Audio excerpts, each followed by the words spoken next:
And joining us now here today is Lesia Ogryzko, visiting fellow at the European Council for Foreign Relations and the board member at the Rise Ukraine Coalition. Hello and welcome to TDP World. Good morning. So, for a change, let's not start with the question concerning NATO's future, Ukraine's future NATO membership. Let's begin with something more specific and something that NATO arguably should have done a long time ago. We have just hours ago witnessed the absolute tragedy that was the Russian attack against hospitals in Kyiv and other parts of Ukraine. Now, on the other hand, Ukraine is not allowed to use Western weapons to strike against Russian airfields. These airfields are well within firing range. They are located in Russian territory, filled to the brim with Russian aircraft often used to launch missiles and glide bombs against cities in Ukraine, against civilian targets.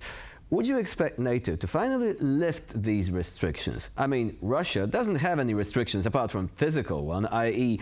can they launch a missile and can it hit the target? Ukraine has to deal with this absolutely bizarre bureaucracy, this categorization of targets, which target we can hit, which target we cannot. Do you think that finally NATO is going to move away from this? Well, first and foremost, indeed, Ukraine has suffered a very tragic situation yesterday with a huge and massive missile attack, not just on the capital Kyiv, but on many other cities across Ukraine. Of course, the headlines were dominated by, as you rightly see now on your screens, by the Okhmadit, Ukraine's largest and most modern children hospital, which unfortunately, and the results of the massive airstrike are almost 40 people killed and 170 people injured, including children. Of course, Ukraine's expectation towards the NATO summit and more broadly towards the members of the alliance is to lift those restrictions, which especially in the light of yesterday's events seem increasingly inadequate and unacceptable because, as you rightly mentioned, Russia is not limited by any type of restrictions while trying to basically destroy Ukraine's energy infrastructure and civilian infrastructure, including medical facilities. In fact, not only Mahmadid was the target yesterday, but yet another hospital also was one of the targets of yesterday's missile attacks. Given the recent statements, including statements of certain high political officials in the US yesterday, that even in the light of this barbaric attack yesterday, the United States are not planning to lift those restrictions. I don't expect a very big breakthrough in this regard from the NATO summit, but we do expect that certain other countries will find the political will to lift those restrictions for Ukraine to indeed target the, I have to underscore, military objects inside of Russian territory. Now, you lined out some specific, let's say, expectations from the NATO summit, but could you elaborate perhaps on the significance of Ukraine securing a clear membership pathway at the summit? What does it mean in practice? Well, when we're talking about Ukraine's expectations towards the NATO summit, or more broadly to NATO as an alliance, I think, especially from a more helicopter view, a strategic view, I think we're talking about a couple of key expectations here. Number one is that the Northern Atlantic Treaty Organization and its members understands that 75 years after the creation of NATO, the alliance finds itself again in a very turbulent geopolitical and geostrategic situation like it was in 1949 when it was created. And I think we are understanding that back then we were talking about, the communist, the Soviet bloc. Now we're talking about a new axis of evil that is being formed in front of our eyes. I'm talking about Russia, Iran, North Korea, Hamas, and other terrorist organizations. And I think the NATO allies have to demonstrate strength and have to demonstrate unity in light of these very changing and turbulent geopolitical times that we are entering, that will be there for quite some time, I'm sure.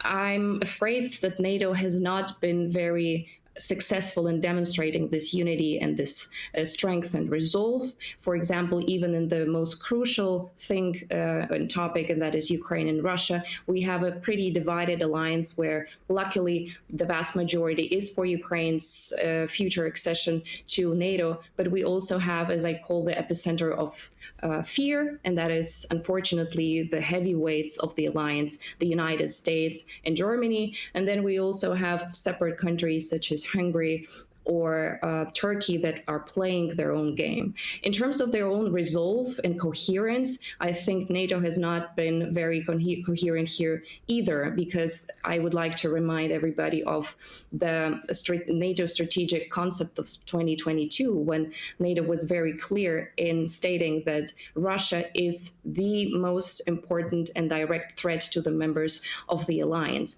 and not supporting enough and not inviting the country, i.e. Ukraine, which is paying the biggest contribution in eliminating this threat to the alliance, is, from my point of view, definitely not logic enough. The second expectation that I alluded to already is the fact that NATO should finally understand that the war that was waged against Ukraine in 2014 and then escalated in 2022 is a war essentially against not just Ukraine, but against the West. And you don't need to be, a prominent Russia scholar to understand this. For this, you just have to switch on any news program on Russian TV channel, and you will hear that they are fighting not just with Ukraine, but with the entire West and the entire Western values. And the third bigger strategic expectation, I would say, from NATO and from the NATO Summit is that Ukraine is finally regarded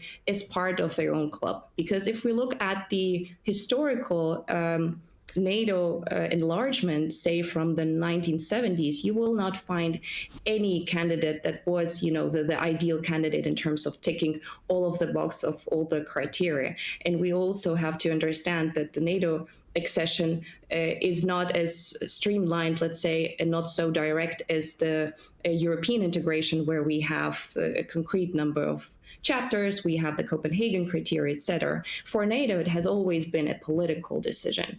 And the expectation is that NATO countries finally regard Ukraine as part of their mental and geopolitical and civilizational space. In terms of the concrete expectations from the summit, I think given the lack of the political will that we've just discussed, what Ukraine will be offered is, as I call it, verbal acrobatics, and that is a attempt to disguise the absence of a clear-cut political decision to invite Ukraine to NATO, or at least to start the negotiation talks with a concrete blueprint and concrete steps and a timeline. What we will be offered is the so-called bridge to membership, which essentially is a coordination mechanism of already existing instruments of support to Ukraine, including the Ramstein format. So essentially, we're talking about the creation of a coordination headquarters that will be most probably situated in Germany, in Wiesbaden, that would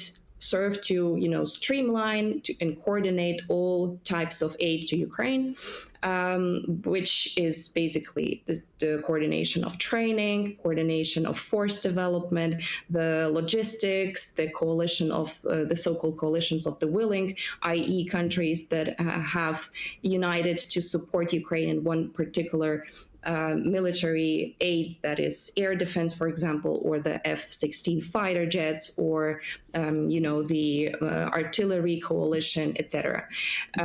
In light of yesterday's attack, I think one of the biggest expectations, and I think they will be met in the NATO summit, is the support in terms of providing Ukraine air defense systems, including the Patriots, including also what some experts have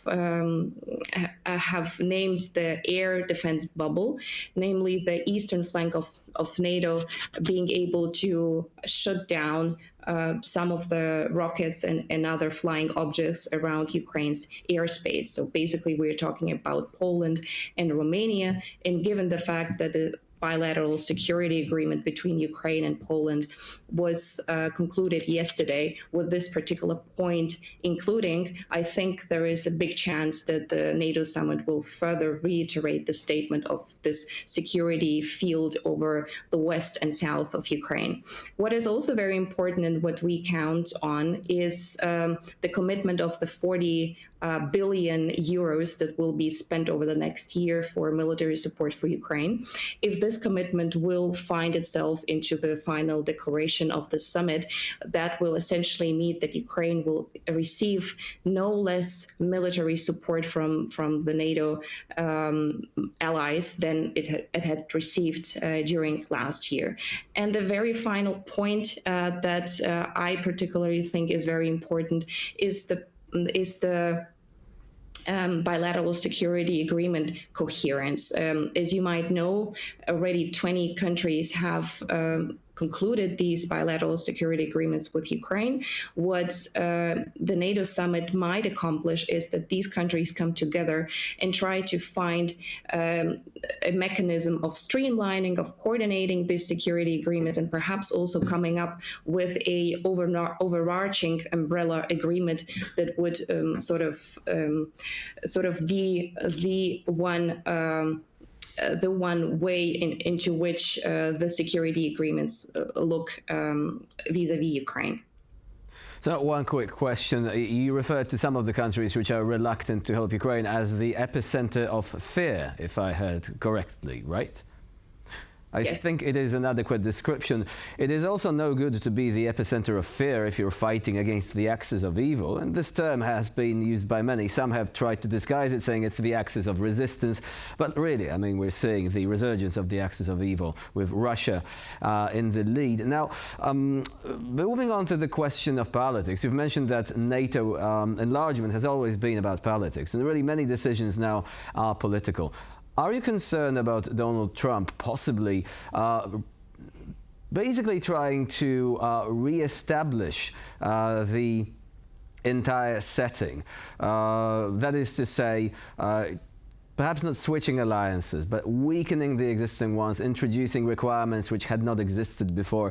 There have already been suggestions that he might be receptive towards some sort of peace deal if it is concluded rapidly, but that peace deal, unfortunately, would necessarily be at Ukraine's expense. Already there have been mentions of territorial concessions and even of Ukraine abandoning its desire to join NATO. Now that many have responded would not just be tantamount to losing the war, it would also be catastrophic, because without the umbrella of NATO, Ukraine would be exposed to another attack. So do you share these concerns about Donald Trump possibly being the man who undermines not just Ukraine's position in the war, but also the position of NATO as such? What we in Ukraine are fearing the most is the fact that the whole debate around Donald Trump and his future campaign and future policies, if he had been elected as president again, is the level of uncertainty. Because I think everybody understands that Donald Trump doesn't have a clear-cut policy decision vis-a-vis the Ukraine-Russia war or the war against Russia's war against the West. What I think can be the biggest challenge when we're talking about Donald Trump is that him and his team not understanding that Ukraine being in NATO is basically a win-win scenario, so winning for both sides. And given the fact that he is very vocal in terms of having only strong partners in NATO and only those countries that are really committed, especially with the 2 GDP criteria, I think having Ukraine a part of the alliance would be basically something that he should be supporting. Let's face the truth, the only scenario for a lasting peace in Ukraine and ending the war is Ukraine finally being part of NATO. It is also the cheapest way to secure and to ensure Ukraine's security. Again, he has been very vocal that a lot of military and a lot of financial security has gone to Ukraine, and that is sort of disturbing and a problem for him. Again, having Ukraine and inviting Ukraine to NATO would basically be the cheapest, politically the most solid, and also the cheapest way of securing this guarantee and ending this war. But also another fact which I think Donald Trump might be interested in is that Ukraine would essentially form part of the NATO military pillar, at least for the eastern flank, but most broadly also for the European continent. Having a country that has military experience, not in Afghanistan or in Iraq, but in the on European soil in urban settings, so urban warfare, and most importantly, the experience of using high technologies and different innovative solutions on the battlefield that are being tested on a daily basis. This would significantly strengthen NATO, and this would significantly strengthen NATO in terms of the response to the 21st century challenges that we as NATO are entering in. So I think if the team of of Trump is serious enough about securing NATO as one of the key geopolitical players of the 21st century, then Ukraine should be invited into the alliance. So, in a way, it is a good investment. That is something that someone in the frame of mind of Donald Trump should understand. I mean, he purports to be all about the art of the deal. Hopefully, it is not the art of a bad deal, a deal with Putin, for example. But we'll have to wait and see. Lesia Ogryzko was our guest today here on TDP World. Thank you very much for joining us and for sharing your expertise. Thank you.